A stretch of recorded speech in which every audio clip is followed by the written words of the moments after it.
இப்ப ரீசெண்டா ஒரு இடத்துல நம்ம சிஎம் சார் அவர்கள் பேசும்போது சொன்னாங்க, என் கேரக்டரையே புரிஞ்சுக்க மாட்டேங்கிறேன்.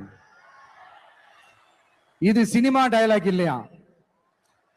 நான் ஏதாவது பேசினா சினிமா டயலாகா? சார் பேசினா அது சினிமா டயலாக் இல்லையா? சிலப்பதிகாரத்திலிருந்து எடுத்ததா அந்த லைன். என் கேரக்டரையே புரிஞ்சுக்க மாட்டேன்றது. உங்களை எப்படிதான் சார் புரிஞ்சுக்கிறது? எந்தெந்த விஷயத்துலலாம் சார் உங்க கேரக்டர் நாங்க புரிஞ்சுக்கிறது? அதையும் நீங்களே சொல்லிட்டீங்கன்னா கொஞ்சம் நல்லா இருக்கும் சார். சட்டம் ஒழுங்குல நாடே சந்தி சிரிக்குது அதுலயா? பெண்கள் பாதுகாப்புல நாடே சந்தி சிரிக்குது அதுலயா? பொய் வாக்குறுதிகளா கொடுத்து ஏமாத்தி ஆட்சிக்கு வந்தீங்களே அதுலயா? எதுலதான் சார் உங்க கேரக்டர் நாங்க புரிஞ்சுக்கிறது?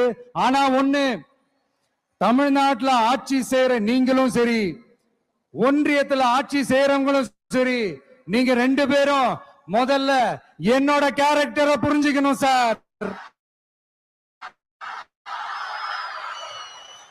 என்னோட கேரக்டர்னு சொன்ன நம்ம மக்களோட கேரக்டரை 2026 சட்டமன்ற தேர்தலோட அந்த கேரக்டரே கொஞ்சம் வேற மாதிரி சார்.